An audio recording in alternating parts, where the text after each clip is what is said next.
Ni nam treba poznati legende o bogovih, ki naj bi menda nekoč davno živeli v Trenti, da bi vedeli, da je Soška dolina res pomalem rajska, vsaj ko ji to dopušča letni čas.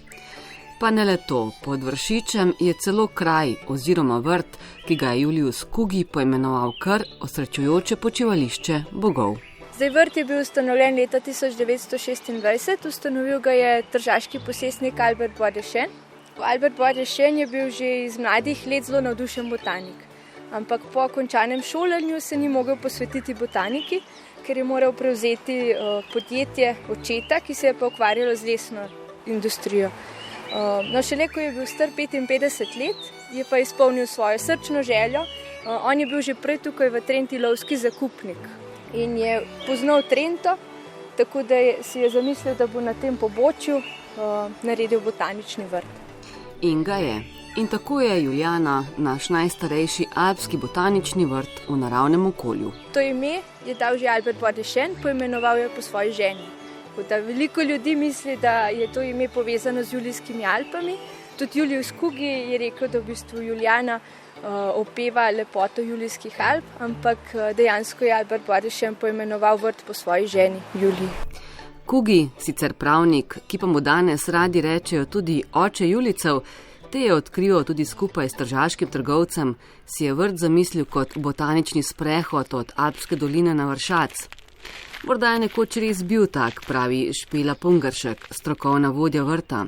Danes pa je zasaditev zaradi precej nizke nadmorske lege vrta precej drugačna. Tako da rastline smo v bistvu posadili tja, kjer jim najbolj ustreza. Tako da prav visokogorske rastline niso samo v zgornjem delu vrta, ampak bolj v tem srednjem, ki je nekoliko bolj hladen. Tako da je to nekako bolj pomešano, kot je bilo od začetka. Kugi je pisal tudi, da je v vrtu raslo tudi prek 1000 rastlinskih vrst. Nekateri o tem malo dvomijo, ampak vseeno lahko, da so jih dejansko tako veliko posadili, pa se potem niso vse prijele. Danes v vrtu uspejo vsaj 600 različnih rastlinskih vrst.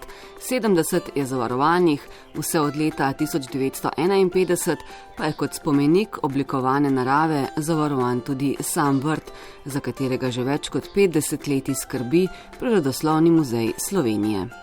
Večina rastlin je bila v vrt prinešenih, nekatere so pa zrasle tukaj le same od sebe. Tako da niso bile prav vse prinešene. Omeniti moram, da za zavarovane rastlinske vrste imamo tudi posebno dovoljenje, da lahko tudi te vrste v naravi nabiramo, sicer pod posebnimi pogoji, mora biti dovolj rastlin na nekem rastišču, da potem nekaj primerkov lahko vzamemo in prinesemo v vrt. Za simbol vrta smo si pa izbrali cojzovo zvončico. Sicer ta rastlina v vrtu zelo slabo uspeva, ker je prenizko zanjo, ampak je za slovenske botanike nekaj posebnega, ker uspeva v bistvu samo v našem delu Alp, njena razširjenost pa sega samo še malo čez mejo v Italijo in Avstrijo. Je tudi zelo stara vrsta, ne bi jo pa opraševali čmrli. In sicer tako, da naredijo v venec tako luknjico, da pridejo do nektarja.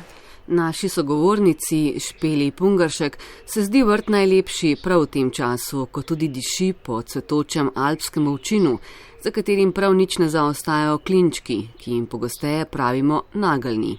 Lahko se najprej pogledajo tukaj navadno potoniko, mogoče jo poznate z vrtov, veliko ljudi jih gojijo.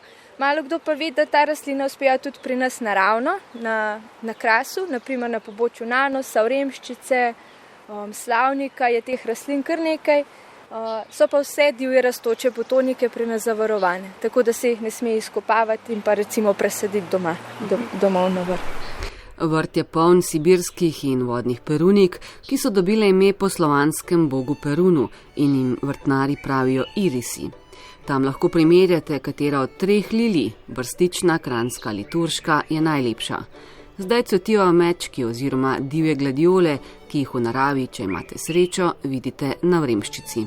Potem, če se obrneva na to stran, tukaj je sicer že odsvetel, ampak to je tale vrste nekaj posebnega. Tukaj lepo cveti vsako leto idrijski jeglič, cveti pa že maja, tako da kdor si ga želi ogledati, je najbolje, da vrt obišče že maja. Idrijski jeglič je križanec med kranjskim jegličem in pa auriklom. Zdaj, kranjski jeglič je pa nekaj posebnega, ker je pri nas endemičen. Pomeni, da ima zelo omejeno razširjenost in uspeva v bistvu samo pri nas v Sloveniji. Sicer rastline ne poznajo državnih meja, ampak ta vrsta jegliča uspeva res samo v pasu južno in pa zahodno od Ljubljane. Tudi v okolici Idrije, naprimer v Iškem Vintgarju, kar nekaj lokacij obstaja. Idrijski pa tam, kjer se kranjski jeglič in pa aurikel srečata, tam, kjer uspevata skupaj. Tam pride do križanja med vrstama in nastane ta križanec. Tudi, da bi videli kraljico planin, ni treba na Črnoprst ali Porazen, kjer v naravi še edino raste alpska možina.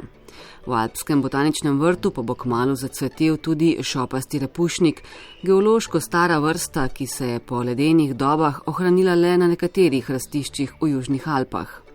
Znano rastišče rastline o karavankah, številni pa rastlino raje fotografirajo kar v Julijani. To je pa navadni jesenček.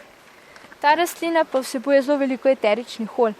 In če v vročem vremenu se te rastline dotikamo, pa gremo potem za dlje časa na sonce, nam lahko povzroči opekline. Recimo, če kje plezamo po kraškem robu ali pa gremo po kakšnem skalovitem terenu, pa se vlečemo za to rastlino, včasih imajo potem plezalci kakšne opekline, pa ne vejo odkot in zna biti, da je to razlog ta rastlina. Večina rastlinskih vrst v vrtu je takih, ki rastejo na območju Slovenije. Del pa je namenjen tudi vrstam, ki jih je mogoče najti v drugih predelih Evrope in zato je vrt zanimiv tudi za tuje obiskovalce. Po mojih izkušnjah je zelo veliko Nemcev. Drugače pa tujci so tisti bolj hvaležni obiskovalci, ki vedno pohvalijo naš vrt, medtem ko Slovenci pa niso vedno tako navdušeni. Žal tako je. Mogoče, ker si predstavljajo, da je to kot arboretum v Ovčji potok, kjer bo naenkrat vse cvetelo, ampak dejansko rastline ne cvetijo vedno vse. In včasih, če kdo ne vidi, da cveti planika, potem ni zadovoljen. Planike zdaj tam že cvetijo. Morda pa naletite tudi na cvet triglavske rože, tiste cvetice, ki je v legendi pozdravila ustreljenega zlatoroga. Sicer pa je alpski botanični vrt Julijana tudi ena izmed točk na Soški poti, ki vodi skozi dolino. In ravno ta je v vrt pripeljala par iz Nemčije, ki je Slovenijo obiskal prav zaradi doline Soče. First of all, we want to do the Socha trail. Botanični vrt večkrat obiščejo tudi šolske skupine. Iz druge gimnazije Maribor so pod vodstvom profesorice biologije Tamare Šiško v okviru projekta Erasmus Plus prišli opazovati endemične vrste. Prišli smo pa v zasedbi iz Romunije, Ugande in pa Maribora, Slovenije. Vita. Jaz pa Jakov. Tukaj v Teso prvič, sicer imamo tudi v Mariboru, smo tudi šolo organiziramo v botanični vrt, bomo zdaj mislim na naslednji ravno teden, ampak po mojem je kar zanimivo, ker se razlikuje predvsem v vrstah, pa tudi po razporeditvi, legi, pač kar se razlikuje med sabo, torej je ta malo bolj poseben, pa tudi glede tega zanimiv, se mi zdi. Pa planiko smo videli tudi med drugim, kar pestro. Ja, meni se zdelo pač zanimivo. Večino rož mi je novih, ker teh imen mislim ne poznam, ne ukvarjam se nikoli z rožami. Tako da sem zadovoljen, da sem prišel. Če pa v vrtu naletite še na vrtnarko Marijo Završnik, vam ta pove še veliko stvari o samih rastlinah, pa tudi drugih zanimivosti. Marija je sicer skrb za vrt prepustila sinu, tako kot je skrb njej pred leti prepustil oče. Vrtnar je bil prvi moj oče, mislim v dobi ustanavljanja tega vrta, ki je Bodešen ustanavljal. No, zdaj mogoče bi bilo fino omeniti, da v bistvu prvi vrtnar v Julijani je bil vnuk Antona Tožberja, tega gospoda, ki mu je medved odtrgal spodnjo čeljust, ki je lovil zadnjega medveda tukaj v Trenti. Tako da pri njih doma tudi v bistvu hranijo to puško, s katero je bil ustreljen zadnji medved v Trenti. Čeprav zdaj je medved zopet v Trenti. Kot pravi strokovna vodja vrta Špela Pungaršek, je zanimivo, da je tam zelo malo čebel.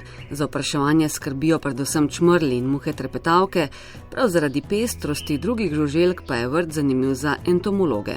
Boš se sprehodili tja do tiste klopi.